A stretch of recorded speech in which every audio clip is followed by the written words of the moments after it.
dar paso entonces a la presentación del trabajo del licenciado Raimundo Espinosa Hernández, de quien voy a dar algunas referencias para ubicarnos en las aportaciones que él realiza actualmente. Es especialista en Derecho de Amparo por la Universidad Panamericana, especialista en Derecho Constitucional por la División de Estudios de Posgrado de la Facultad de Derecho de la UNAM, licenciado en Ciencia Política por la Universidad Autónoma Metropolitana, licenciado en Derecho por la Facultad de Derecho de la UNAM y certificado del curso intensivo Derechos Económicos, Sociales y Culturales, seguido América Latina en contexto global.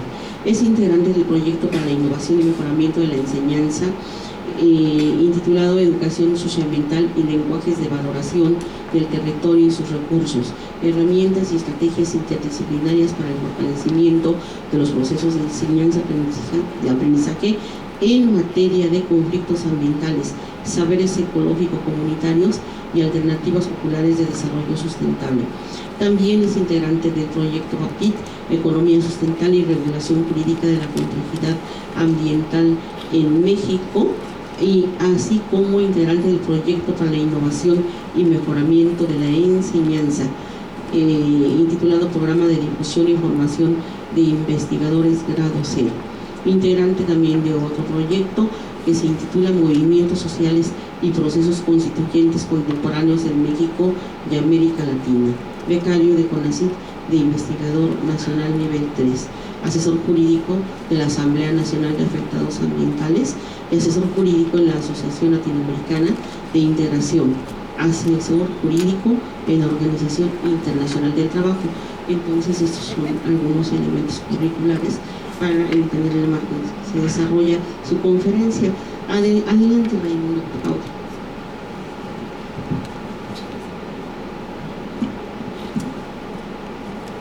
Muchas gracias, maestra. Buenas tardes. Yo ya ni me disculpo, yo llegué todavía más tarde que Alma, pero bueno. Qué bueno que están aquí todos. Le agradezco mucho a las profesoras por la invitación.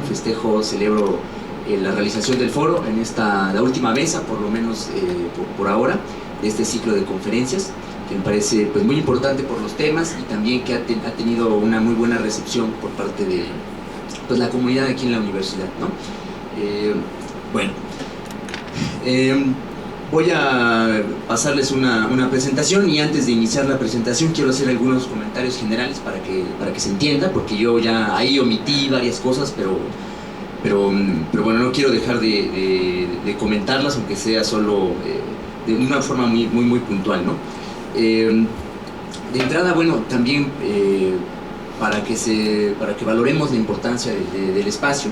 Recientemente estuve colaborando con un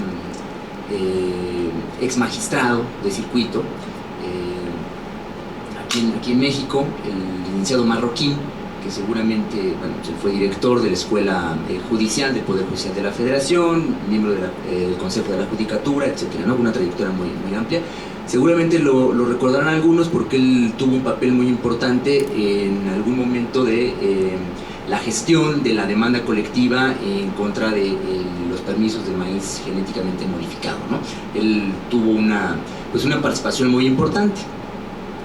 Bueno, entre otras cosas que estuvimos platicando durante el trabajo donde coincidimos, él me decía, ¿no? Nos decía el equipo que estábamos ahí, que más allá del problema jurídico y toda la complejidad que tiene que ver con la regulación de organismos genéticamente modificados en México, que pues es bastante complicado, ¿no? O sea, no es tan fácil leer así, sin más elementos detrás, la ley Monsanto o la ley de bioseguridad, ¿no? No es tan sencillo. Bueno, decía, más allá del problema jurídico y la complejidad que tiene entender qué es lo que están diciendo las leyes, pues el debate tiene dos grandes dimensiones, ¿no? Son muy importantes. Me dice, una de ellas está ganada y está está muy avanzada, ¿no? Y está muy claro, ¿no? que es la parte científica. Dice ahí, los científicos más importantes de este país y de otros países coinciden y han dado los argumentos suficientes para demostrar lo problemático que es la siembra, el consumo, etcétera, de organismos genéticamente modificados, ¿no? Pero hay otra dimensión del debate donde hay todavía muchas dudas, ¿no? Por lo menos en gran parte de los operadores jurídicos, o sea, de los juzgadores, todavía hay muchas dudas en gran parte de la comunidad, ¿no? Esto, digo, me lo relataba desde la perspectiva que él tuvo como una persona que le tocó, ¿no?, enfrentarse a esto desde pues, su ámbito de trabajo, que era ser juez. Dice, el otro gran problema, la otra gran dimensión que está en debate, que es muy controvertido, tiene que ver con la parte económica, ¿no? Ahí no se ha hecho el mismo esfuerzo ni se ha dado la batalla con la intensidad y la medida en la que se requiere, como se ha hecho en la parte científica, para demostrar que estos argumentos que presenta Monsanto y todos los ideólogos de Monsanto, fuera y dentro de la universidad y donde quieran, pues son una falacia, ¿no? Esto de que los organismos genéticamente modificados, pues más allá de que causen o no daños al ambiente, a la salud o lo que sea, más allá de eso, es una necesidad que tiene la sociedad mexicana y en general el mundo, la población, para satisfacer sus requerimientos alimenticios, ¿no?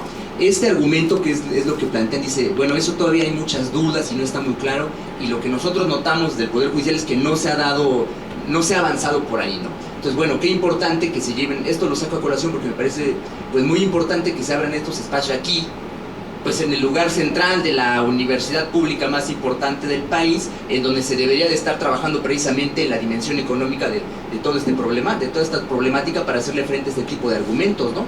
Y en donde, bueno, pues hasta ahora, por lo menos por lo que dice uno de los jueces que tuvo que ver ya con un caso concreto, pues hasta ahora las herramientas que nos está brindando el Instituto de Económicas pues no alcanzan, ¿no?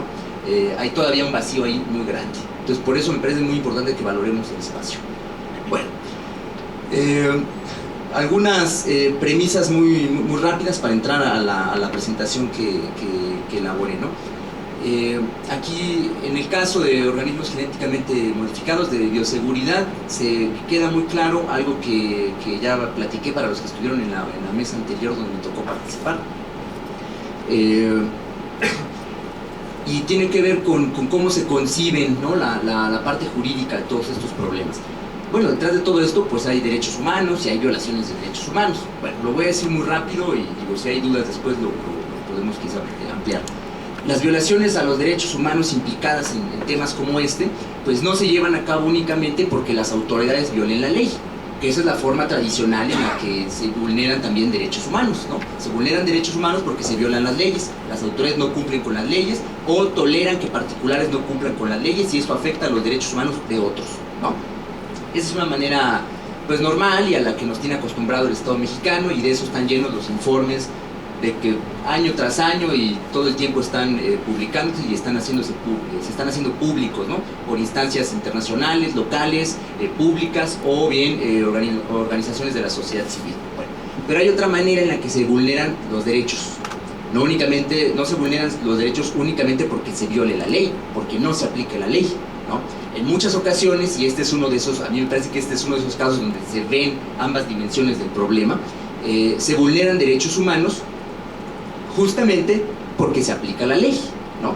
Justamente porque se aplica la ley se vulneran los derechos humanos, puesto que son leyes diseñadas, ¿no?, pensadas, negociadas, construidas, ¿no?, que tienen principios y sobre todo tienen reglas, ¿no?, pues que pasan por alto pues múltiples derechos, ¿no?, la complejidad de los derechos humanos, ¿no? Y son leyes que más bien legalizan las violaciones, ¿no? Y como aparece ahí como algo legal, parece que entonces ya no hay violación de derechos, pero más bien se siguen vulnerando derechos precisamente porque se aplican esas leyes, ¿no? Leyes que después es muy difícil impugnar, ¿no? O leyes que para impugnarlas tenemos que ir impugnando caso por caso, cuando las leyes son generales. Eso nos complica mucho la defensa, ¿no? En fin, esto solo lo dejo ahí. Si a alguien le interesa eso, tiene duda, después lo podemos ver. Otra premisa antes de iniciar la presentación. Esto lo digo porque en el caso de los transgénicos, a mí me parece, hay un complejo normativo e institucional.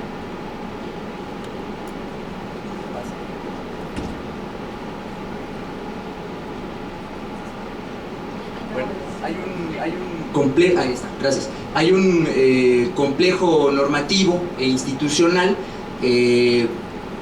pues que ha sido impuesto, ¿no? Hay un complejo normativo institucional en materia de organismos genéticamente modificados que ha sido impuesto tras un proceso de secuestro, de captura, de captura y de reconfiguración cooptada del Estado mexicano a manos de los gobiernos neoliberales, ¿no? Gestores, representantes, personeros de capital transnacional, específicamente aquel capital que defiende el gobierno de Estados Unidos, ¿no? Eso es a lo que...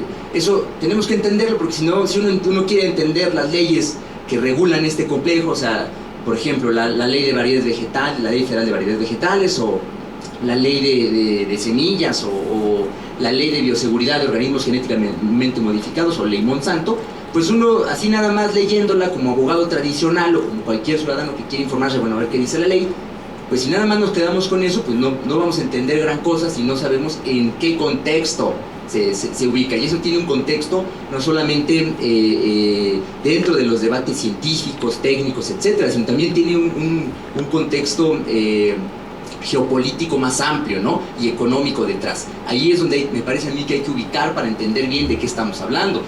Porque si no, uno, cuando ve las entrevistas del abogado de Monsanto con Carmen Aristegui y los diferentes abogados que valientemente se presentan para, pues, debatir con él, ¿no?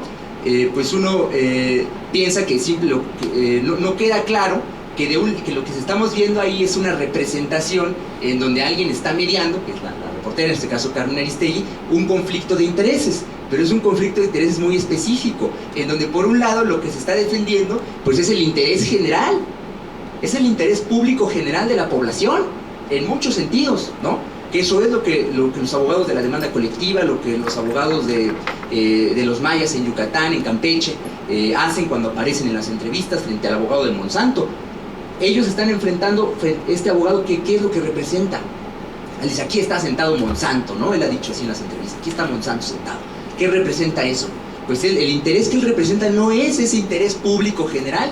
El interés que él está representando es un interés particular de una empresa transnacional que monopoliza el mercado de semillas, ¿no? Y que en muchos sentidos pues, tiene una gran participación con competencia muy restringida, muy limitada en lo que es el mercado de la alimentación, ¿no?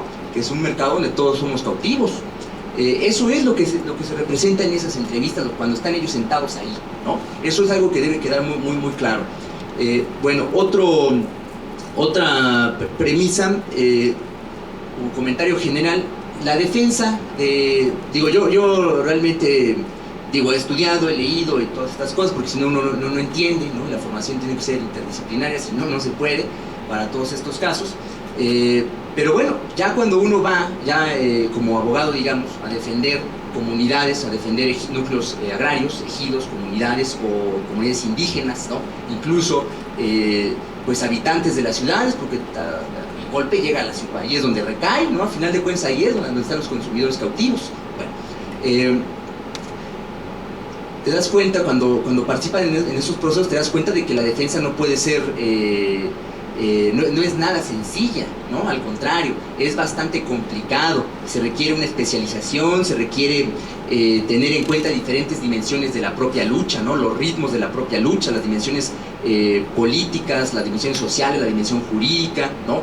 Se requiere toda una participación interdisciplinaria de muchas otras personas, que es muy importante que estén con nosotros. Por eso la relevancia del papel que tiene, pues que ha tenido la UCS, ¿no? En todas estas luchas, en fin, ¿no? Pero además también se requiere en la parte jurídica pues la construcción de lo que yo llamo una cultura jurídica popular, ¿no? Y de un derecho participativo, donde sean las propias comunidades las que se involucren de una manera afirmativa, positiva en el proceso de lucha, y no le entreguen, no enajenen la gestión de la lucha a un abogado, que ni siquiera es de la comunidad y quién sabe si conoce más o menos el problema e incluso las leyes, ¿no? Sino que haya una relación mucho más cercana, ¿no? Y un compromiso de las propias comunidades en el trabajo jurídico y en general en el proceso completo.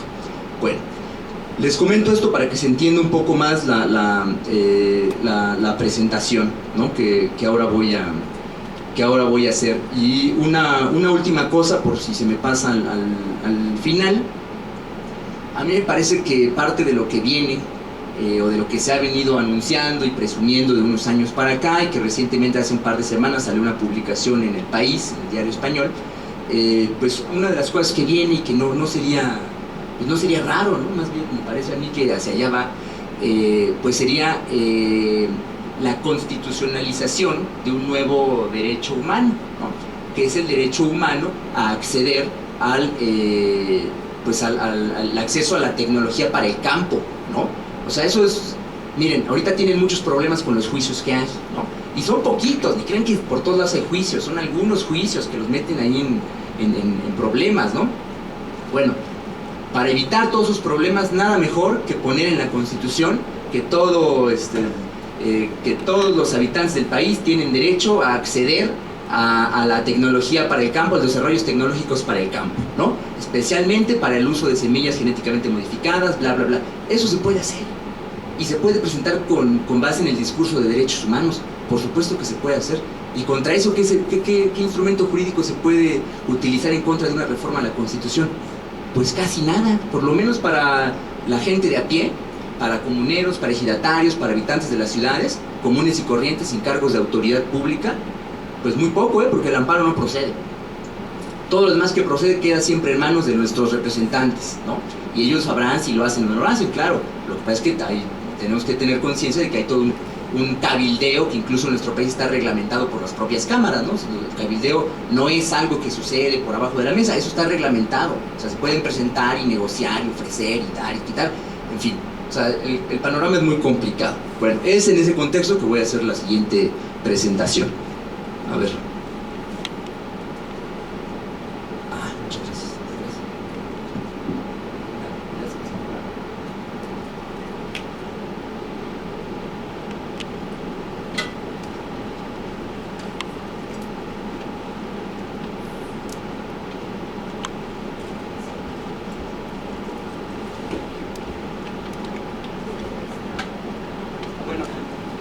Agregué algunas fotos que les cuento. Esa foto es en Tlajomulco, en Jalisco, donde pude ir el año pasado a hacer un toxitour con los compañeros de la Asamblea Regional de Afectados Ambientales, específicamente con la organización Un Salto de Vida. Y uno de los lugares a donde me llevaron las compañeras de Tlajomulco, y que me interesaba mucho, pues es al complejo de desarrollo tecnológico que presume tanto Monsanto, ¿no? Esa es una foto de cuando íbamos llegando, ¿no? Contentos. Bueno, esta es mi idea general sobre el problema que voy a ir desglosando, ¿no? Los productos transgénicos han invadido México sobre la base de un complejo entramado normativo e institucional que el Estado ha impuesto para garantizar los intereses de las grandes empresas transnacionales que pretenden monopolizar el mercado mundial de semillas y la producción de alimentos en contra de los derechos humanos de la población. La contaminación transgénica, el acaparamiento de tierras y el ataque a la agricultura tradicional forman parte de esta apropiación transnacional del campo mexicano. El Estado ha convertido a las comunidades campesinas e indígenas, así como a los consumidores cautivos en las ciudades, en víctimas del modelo de desarrollo de la tecnología nociva de la que éste se sirve para atentar contra su identidad, sus formas organizativas y su subsistencia, debilitando la seguridad y la soberanía alimentarias del país. La contaminación transgénica del maíz nativo en su centro de origen y diversidad biológica, las múltiples afectaciones al medio ambiente, la salud y la alimentación de la población, la erosión del suelo por el uso de agrotóxicos, la privatización de la tierra y las semillas, el despojo y el desplazamiento forzado, el ataque frontal a la autonomía, el territorio y las formas de vida campesina e indígena, así como la concentración de tierras, no son resultado de la casualidad o de la simple negligencia de las autoridades mexicanas y de las empresas involucradas, pero tampoco se trata de situaciones meramente coyunturales o transitorias. Es todo un plan. La embestida transgénica es una amenaza permanente y una agresión actual, planeada y programada, acompasada con la introducción y propagación generalizada de los transgénicos en América Latina e inscrita dentro de un proceso global de acumulación de capital mediante el despojo masivo de territorios, saberes tradicionales y bienes comunes. Esta es otra bonita foto de ahí del centro de Monsanto. Muy lejos de toda justicia que se corresponda con las expectativas históricas y necesidades presentes de campesinos y consumidores, las leyes mexicanas han servido como canales de conducción de este desvío de poder. La ley de semillas, la de variedades vegetales y la ley de bioseguridad dan cuenta del actual uso instrumental del derecho a manos de las grandes corporaciones. Asimismo, son ejemplos emblemáticos de la subordinación de los derechos humanos de las personas a los derechos patrimoniales del capital. La contaminación transgénica y la implementación generalizada de esta tecnología capitalista nociva se lleva a cabo con la aplicación de normas jurídicas que no representan ni realizan el interés público general que por mandato constitucional, eso está en la Constitución, determina el actuar del Estado.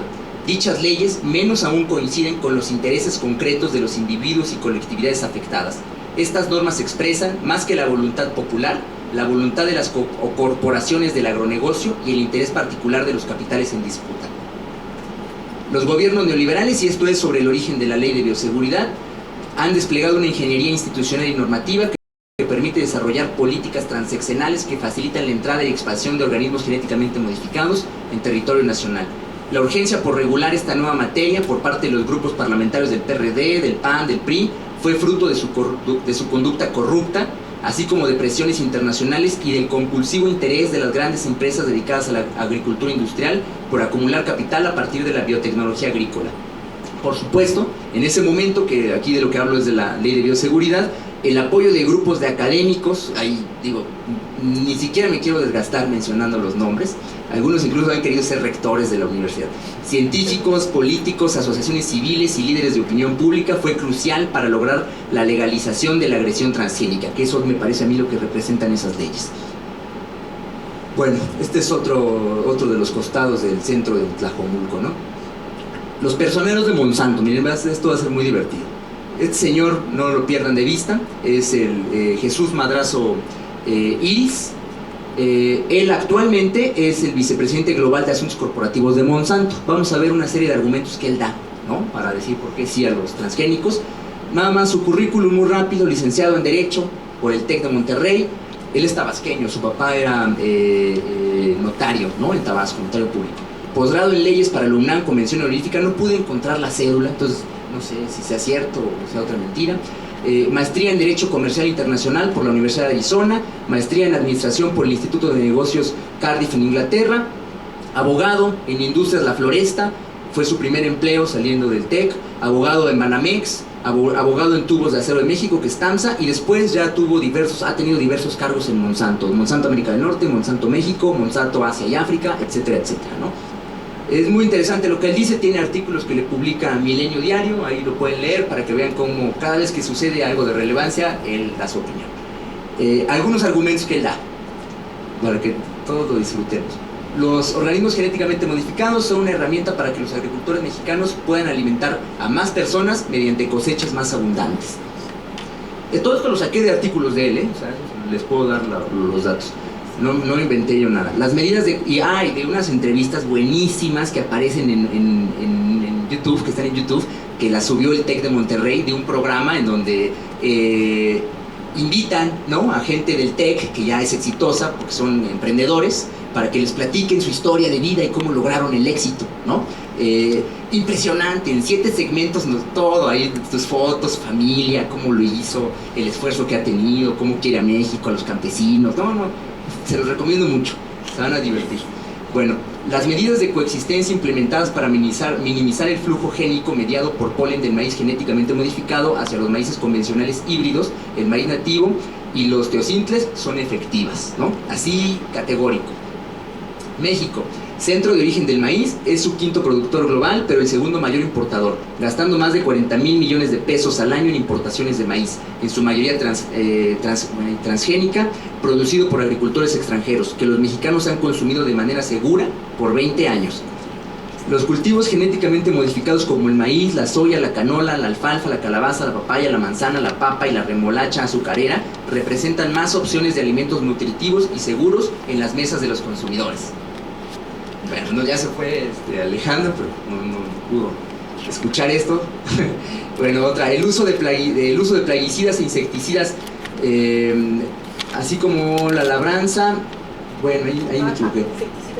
Sí, pero no es baja, era otra palabra. Así como la labranza, lo cual implica que se reduzca la emisión de gases con efecto de invernadero, ¿no? Que el uso de los plaguicidas implica que baje la emisión de estos gases.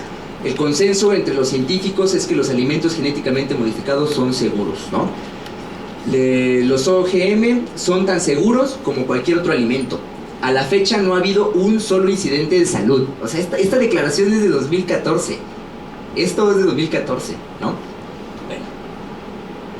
a este es fabuloso. Este es el abogado de Monsanto. Seguramente se han visto las entrevistas con Aristegui, ahí lo han visto. Este señor es un cerdo, de esos que trabajan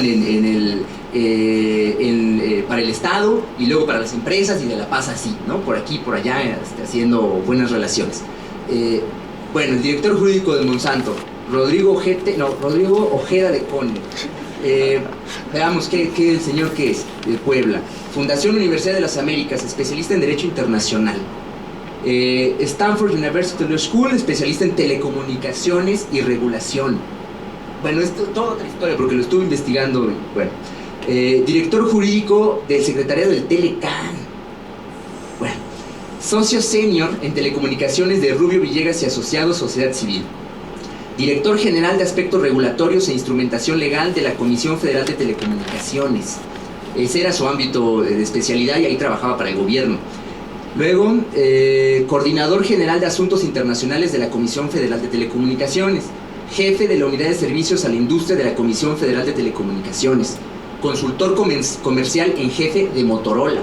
O sea, primero en el gobierno y luego se fue con la empresa, ¿no? Sobre los mismos temas que son telecomunicaciones. Luego consultor jurídico en jefe de Oracle, director jurídico de Oracle, y bueno, desde hace un par de años, cuando llegó su cuate, que es Madrazo, el que vimos antes, fue nombrado director jurídico de Monsanto para América del Norte. Él es el que ha aparecido en los debates que organiza Carmen Aristegui y en debates que se organizaron incluso aquí en la universidad, en Radio UNAM, en Boca de Polen, ¿no? Donde estuvieron los compañeros de la demanda colectiva y también él vino con su equipo, ¿no? E incluso hasta trajo un agricultor de Chihuahua que se ve que no le alcanzaron a lavar bien el coco y a decir bien qué es lo que tenía que decir porque no pudo decir nada. Bueno, a ver, respecto al maíz, ¿no? ¿Qué dice él? ¿Cómo defiende a Monsanto? ¿No? ¿Qué argumentos tiene? Esto igual lo saqué de las entrevistas y un montón de... Hay varias entrevistas de él, ¿no? Regadas en la red, ahí lo pueden encontrar. Dice, respecto del maíz: en el otorgamiento de los distintos permisos se han emitido medidas de bioseguridad. Existe una consulta pública en la que puede participar cualquier persona, por lo que es un exceso permitir la participación en otros momentos del proceso. Subsisten vicios de legalidad. Esto se refiere a la reciente resolución de la demanda colectiva donde se ganó una suspensión definitiva, ¿no? Subsisten vicios de legalidad porque los operadores, los jueces, deciden no aplicar la ley y se exceden en sus atribuciones. Los operadores sobreregulan los permisos y vulneran la certeza jurídica de los inversionistas. Le dan atribuciones a autoridades sin competencia e involucran diversas leyes a las aplicables al caso. Él dice, es que solamente aplícame la ley de bioseguridad, ¿no? Y lo que le constaba a René, bueno, es que es un sistema jurídico y hay más leyes, y te tienen que aplicar otras leyes, no nada más es la de bioseguridad, entre ellas todas aquellas normas que contienen derechos humanos. Por ejemplo, bueno, el maíz importado pasa por evaluaciones sanitarias, por lo que no tiene sentido hacer segundas evaluaciones, ¿no? Que es parte de lo que se argumentó, se peleó, se debatió mucho con Aristegui en la última entrevista. El maíz transgénico directa o indirectamente es consumido ya por humanos, ¿no? O sea, ya nos lo echamos todos los días, que es parte de lo que ya se ha mencionado aquí. El maíz transgénico es una tecnología que haría más competitivo al campo mexicano y permitiría satisfacer las necesidades alimentarias de la población. Los maíces nativos y el maíz genéticamente modificado pueden convivir sin limitar el intercambio libre de semillas nativas, ¿no? Que es uno de los puntos duros de debate en la demanda colectiva. Eso es maíz. Luego, respecto de la soya, ¿no? Ustedes a lo mejor lo vieron con Jorge Fernández, también estuvo con Aristegui ahora en noviembre, poquito antes de que saliera la resolución de la Corte para los apicultores mayas. Respecto de la soya, ¿qué dice Rodriguín? Las comunidades indígenas no acreditan un interés jurídicamente relevante para promover o obtener el amparo de la justicia. La afectación no ha sido probada. Es un problema de legitimidad para acceder a la justicia. No es una controversia sobre el medio ambiente o la salud. Él ni siquiera quería entrar al tema de fondo, si afecta o no al medio ambiente y a la salud. Él decía simplemente, esos que dicen que son indígenas no tienen derecho a impugnar el permiso. Eso es lo que él decía. Eso, corte, no le reconozca el derecho, no lo tienen. La litis, o sea, la controversia, se ha fijado sobre el derecho a la consulta y no sobre las implicaciones sustanciales de los organismos genéticamente modificados y el glifosato. Es una controversia sobre el procedimiento, no sobre el fondo. Eso mismo es lo que terminó resolviendo la Corte, ¿no? Digo, no voy a exponer todo lo de la Corte, algunas cosas voy a comentar, toda la sentencia que salió de la Soya, pero sí una cosa, para que no se me olvide y ustedes tampoco se les olvide, el ministro que llevó a cabo el estudio del asunto y que presentó el proyecto es una rata que se llama Eduardo Medina Mora, ¿no? O sea, esa porquería fue el que resolvió esto, ¿no? Yo les recomiendo que lean la sentencia completa, y si no, bueno, yo les traigo ahí un resumen, se los mando y subrayado y con colorcitos para que no pierdan de vista los puntos importantes, ¿no? Bueno, saben, bueno, Medina Mora saben quién es, ¿no? Medina Mora además es uno de los, el despacho de Medina Mora operó en los 90, a principios de los 90, durante las negociaciones del Telecán, como el despacho que asesoraba a la presidencia de la República. Desde entonces y antes viene su amistad con Salinas de Gortari. Cuando Salinas se va a Irlanda, ¿quién es embajador de México en Irlanda? El señor Medina Mora. Bueno, las consultas de ley se han realizado, por lo que es innecesario realizar nuevas consultas. Las consultas de ley son unas cosas que aparecen en internet, si te enteras puedes participar y si tienes acceso y demás, ¿no? Pero si no te enteras se pasan 10 días o no sé cuántos son y ahí nos vemos, ya todos dijeron que sí, ¿no? Además, tú puedes meter ahí tus estudios, quejarte, alzar la voz, pero ¿saben qué? No es vinculante todo lo que hay. Bueno, esas son las que él dice que deben prevalecer sobre las consultas que marca el convenio 169 de la OIT. La soya no causa daño a la salud. El glifosato tiene autorizaciones basadas en evaluaciones de riesgo emitidas por autoridades respecto de la salud. El glifosato no tiene que ver con la mortandad de las abejas. La economía de la miel va para arriba. Una de las quejas de los compañeros en Yucatán ha sido pues que la Unión Europea le rechazó, ¿no? Ellos tienen que mandar una muestra para evitar que haya pues, todas las broncas, ¿no? Si mandan las toneladas en los contenedores, tienen que mandar muestras previas. Esas muestras previas son las que dieron positivas y les dijo la Unión Europea, no se las puedo comprar. Entonces ellos tuvieron que venderlas más baratas en Estados Unidos, ¿no? Él dice que eso no afectó la economía de la miel, sino que ha ido subiendo, ¿no? Bueno, miren, esta es muy bonita. Esta es una foto que sacamos también clandestinamente en otro lugar en Jalisco. Es el municipio de San Gabriel, en el Petacal, ¿no?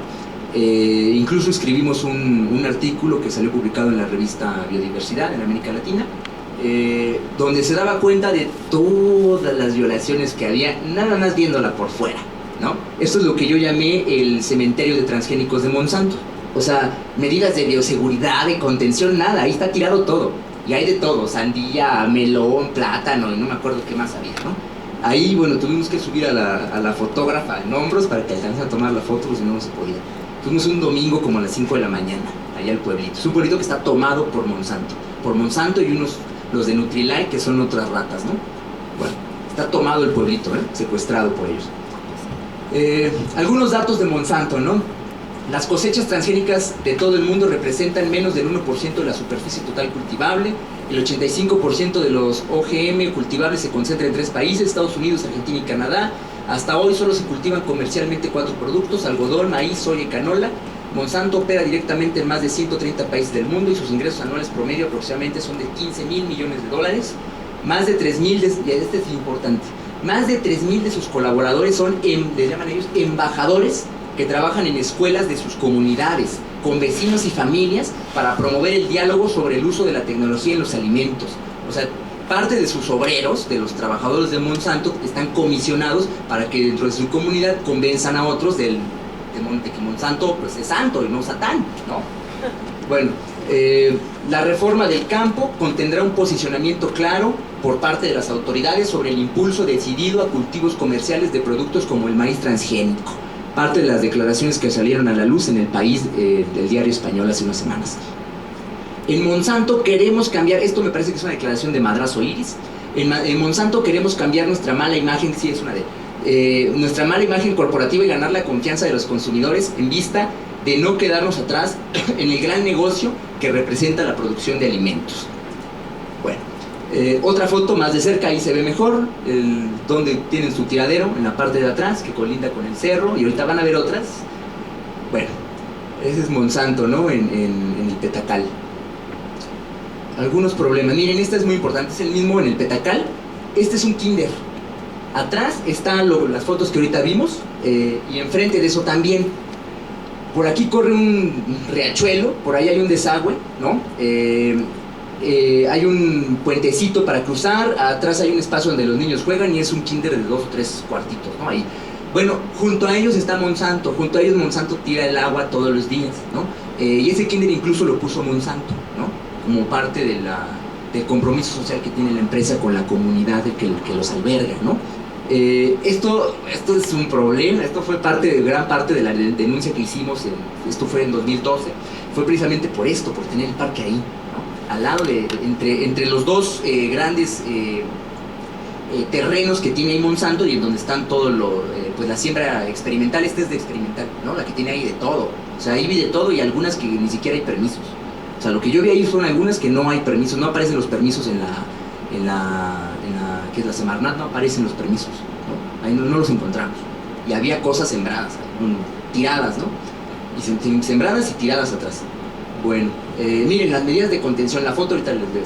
Las medidas de contención son fantásticas. Allá está el cementerio y aquí está abajo, miren, o sea, los roedores entran y sacan todo lo que, ¿no? Y además además, bueno, ahí sopla mucho el viento y también saca de ahí, ¿no?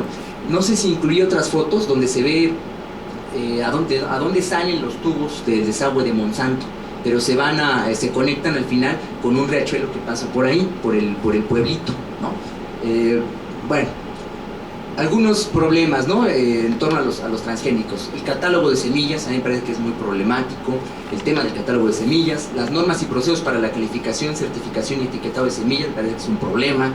La distinción entre semillas legales y semillas irregulares, o sea, aquellas que no tienen el certificado, me parece que es sumamente problemático, porque da pie a lo que sigue, la policía de semillas, o lo que yo llamo la policía de semillas, y lo que es la criminalización de los poseedores de semillas irregulares, ¿no? Los costos por los servicios obligatorios de etiquetado y certificación de semillas, o sea, tienen que pagar los campesinos. La interpretación y aplicación de los principios precautorio, preventivo y probatorio, ¿no? Que está todo manipulado. El acceso a la información relacionada con bioseguridad y biotecnología, porque en muchas de las ocasiones nos hemos encontrado con que se trata de temas de seguridad nacional, ¿no? O bien son temas pues de patentes, entonces no nos pueden dar información.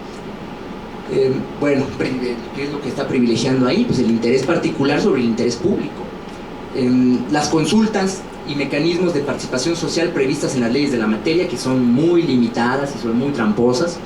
Los procedimientos para evaluar los riesgos o daños a la salud, las medidas precautorias, ahí las estamos viendo, la determinación de centros de origen, pues es un problema esta figura. Yo cuando entendí que se podían violar derechos aplicando la ley, pues fue sobre todo trabajando con los compañeros de la red en defensa del maíz en comunidades, ¿no?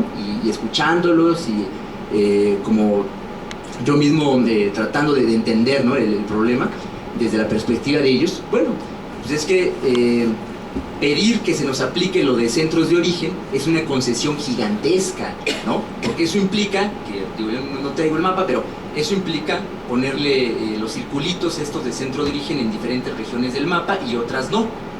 Cuando más bien, bueno, eso es la propuesta, ¿no? Eso es para lo que serviría la figura supuestamente como medida de contención y no sé qué. Bueno, parte de los argumentos que se han dado desde la red en defensa del maíz es precisamente insistir en que todo México es centro de origen y diversidad del maíz. Entonces tú no puedes estar delimitando zonas por aquí, zonas por acá y dejar otras fuera. Además de que, bueno, hay muchas, digo, todo esto tiene diversas explicaciones técnicas, ¿no? Tiene un sentido, pues, ¿no? En fin, es muy tramposo. Entonces luchar por la aplicación de eso me parece un despropósito. Ese es un caso de una de esas figuras jurídicas o normas por cuya aplicación hay que luchar para que no se aplique, ¿no? Porque no se aplique esa norma, porque con esa norma se vulneran derechos. Bueno, el procedimiento de declaración de zonas libres de transgénicos, que es muy complicado. Los programas de gobierno, que al final con eso tienen tomados, ¿no? a los agricultores en diferentes zonas marginadas de alta pobreza en el país, con eso los tienen tomados, con todas las ayudas que les dan. Lo que les mandan ahora con los compañeros en la península, los programas de ayuda que a veces el gobierno ni los hace públicos, sino nada más se presenta y se los da, pues los paquetes, a lo mejor algunos saben, los paquetes completos llegan de su costalito, con los químicos y demás, ¿no? Son semillas de Monsanto, ¿no? Y ni siquiera les quieren decir si son híbridas o son transgénicas.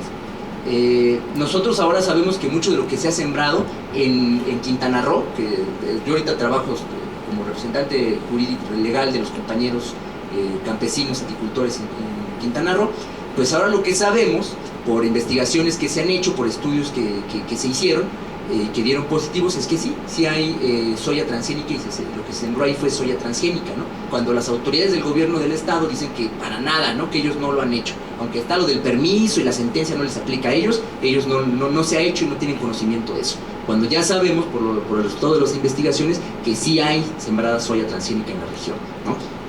Bueno, y esto porque con lo que les llegan a los menonitas, que son los que la están sembrando, son a los que están aventando por delante para ponerlos a pelear con los apicultores. Lo que les dan a ellos pues son estos costales de semillas, y no les dicen si son híbridos o si son transgénicos.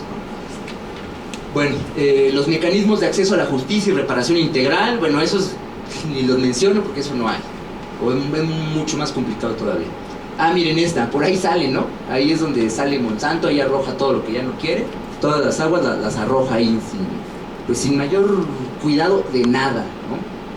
Bueno, las batallas legales. La acción colectiva la explico muy rápido hasta dónde va, ¿no? Es una demanda colectiva en vía de acción difusa con pretensiones declarativas, ¿no? Jurídicamente así, de eso estamos hablando. Si hay dudas al final o ya en la parte de preguntas y demás, igual puedo aclarar algunas cosas. La finalidad, ¿qué objetivo tiene esto? Todo esto está en la página de los compañeros, de la demanda colectiva, ahí lo pueden encontrar. Yo lo tomé de ahí, lo fui sintetizando y organizando una ruta. Finalidad, que los tribunales federales declaren que la siembra de maíces transgénicos dañará el derecho humano a conservar, utilizar y participar de la diversidad biológica de los maíces nativos, además de los riesgos que se generan sobre los derechos a la alimentación, a la salud y de los pueblos originarios. Todo ello con el propósito de que se nieguen los permisos de siembra de maíz transgénico. La demanda colectiva superó las 3 primeras etapas del proceso que establece el Código Federal de Procedimientos Civiles en su libro quinto, que es la admisión preliminar, la certificación y la audiencia de conciliación. Lo último, fue otorgada una suspensión definitiva que prohíbe el otorgamiento de permisos de liberación o siembra comercial de maíz transgénico hasta que se resuelva el juicio, mientras que las siembras experimentales estarían sujetas al control y evaluación mensual que llevarán a cabo tanto el juez federal como los científicos que participan en la demanda. La siembra piloto sin medidas de contención está suspendida en absoluto, y la piloto con medidas está sujeta a condicionamientos, ¿no? Así es como está ahorita esto. El otro proceso importante que seguramente han escuchado es el de la soya transgénica para el caso de Campeche y Yucatán.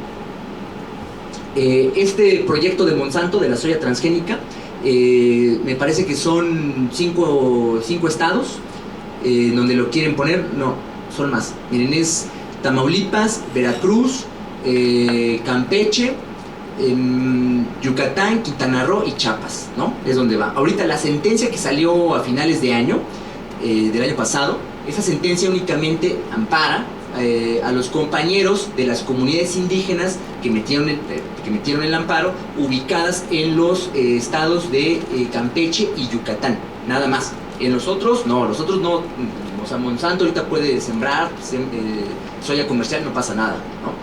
Bueno, ahí, ¿en qué va? Este fue un amparo en revisión que resolvió la Corte. La resolución deja sin validez el permiso de la Zagarpa hasta que se celebre la consulta. Hasta que se celebre la consulta. O sea, no anula, sino que aguántame, ¿no? Fue violación al debido proceso porque tienen derecho a que les pregunten si les quieren sembrar el veneno o no, y bueno, ¿no? Entonces hay que preguntarles primero antes de sembrárselos. La consulta obviamente no es previa porque ya sembraron, o sea, el permiso ya está ahí. En fin, bueno, ni me meto a eso porque es toda una presentación nada más para explicar eso. La primera sala de la Corte no entró al fondo del asunto en materia de medio ambiente, salud y principio precautorio. No, se fue por la más fácil. La más fácil es violaciones al debido proceso, ¿no? Cuestiones de forma, pero no entrar al fondo. Lo importante aquí es entrar al fondo. Con lo otro, nada más nos están haciendo más larga la agonía, ¿no? Y nos meten a unos procesos de violencia muy fuertes. Ustedes quizá han visto ya cómo se hacen las consultas en México. Es una violencia tremenda, de división de las comunidades, ¿no? De meter golpeadores, de amenazar, etc. Es horrible, ¿no? Entonces, bueno, subsiste el riesgo de que el derecho a la consulta se reduzca a un trámite procedimental. Claro, bueno, supongamos, les hacen la consulta, ¿no? Con todas las etapas y todo, lo que quieran. Pues hay 2 posibilidades, es que se gane o se pierda, ¿no? Digo, hablando desde las comunidades de apicultores, de los mayas. Si se pierde la votación si se pierde la consulta, Es decir, si gana Monsanto, si el proyecto se sostiene, bueno, pues los van a planchar, y al que se oponga, la policía, ¿no? O sea, ahí no hay de otra. Ahí sí es vinculante con todo.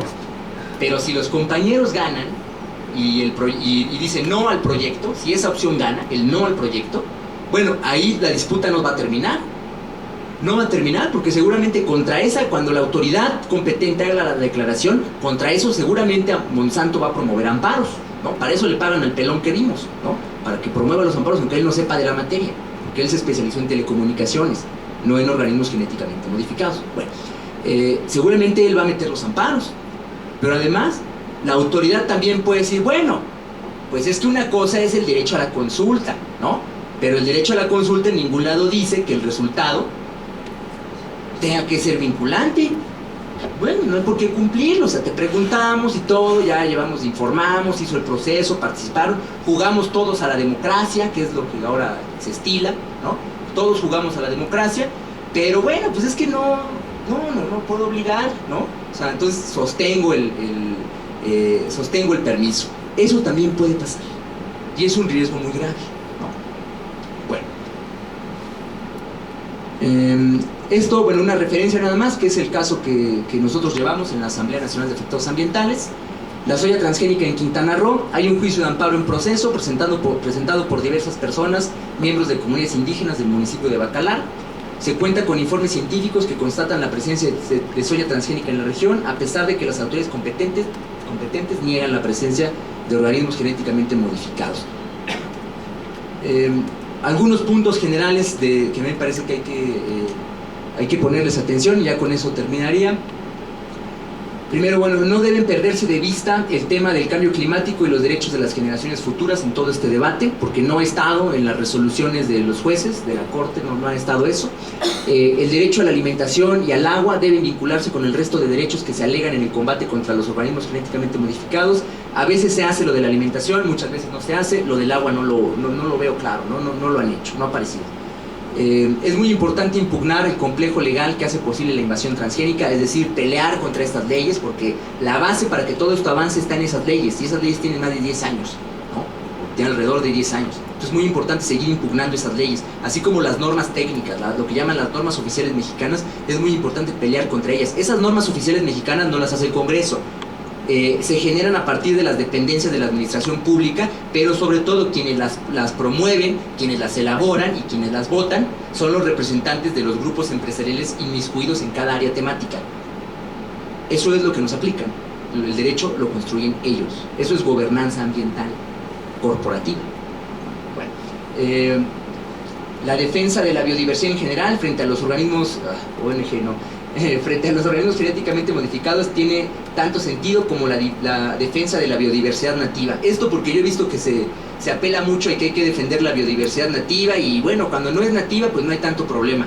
A mí no me gusta esa posición, discrepo mucho con varios colegas y compañeros. Yo creo que tiene sentido hacer la defensa completa y no únicamente de la que es nativa, ¿no? La defensa de la biodiversidad nativa no debe hacerse en abstracto, sino a partir de los principios de universalidad, interdependencia, indivisibilidad y progresividad. Es decir, no es simplemente defender o pelear por un derecho a participar, conservar y no sé qué, la diversidad biológica, ¿no? Así nada más, sino que eso se tiene que hacer el esfuerzo por vincularlo argumentativamente con una multiplicidad de derechos que también lo acompañan, que tienen que ver con el agua, la alimentación, pero que también tienen que ver con el derecho de libre determinación de las comunidades indígenas, o con el derecho a la integridad del territorio que también tienen las comunidades indígenas, o con los derechos agrarios, etcétera, etcétera, etcétera. Bueno, la reivindicación de la cultura de la legalidad implica la defensa de las leyes justas y el rechazo de las que no lo son, ¿no? Digo, yo no soy un fetichista de la ley ni nada de eso. Al contrario, me parece que es muy importante, lo que les decía al principio, estar conscientes de que hay leyes que tiene sentido defender, por supuesto, leyes que contienen derechos, ¿no? Y leyes que contienen garantías de esos derechos. Esas leyes hay que defenderlas, hay que usarlas. Pero hay un conjunto de leyes que no hay que defender, que no hay que luchar porque se apliquen. Al contrario, la lucha en muchos de los casos es porque esas leyes no se apliquen. Eso a los abogados les cuesta mucho entenderlo, ¿no? Con doctorado y sin él les cuesta mucho entenderlo, porque ellos están cuadrados con que la ley y el Estado de Derecho y no sé cuántas más ideología hay en su discurso, ¿no?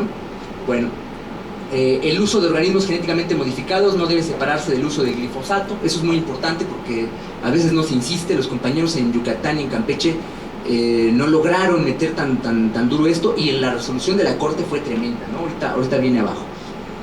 El uso de los organismos genéticamente modificados en sí mismo no representa un peligro para el ambiente, según la Corte, según Eduardo Medina Mora y los miembros de la segunda sala de la Corte, salvo Silva Mesa, que fue el que hizo un voto particular. Los otros 4 están con él, los otros 3 están con Medina Mora, ¿no? ¿Qué pasa con su consumo alimenticio directo o indirecto?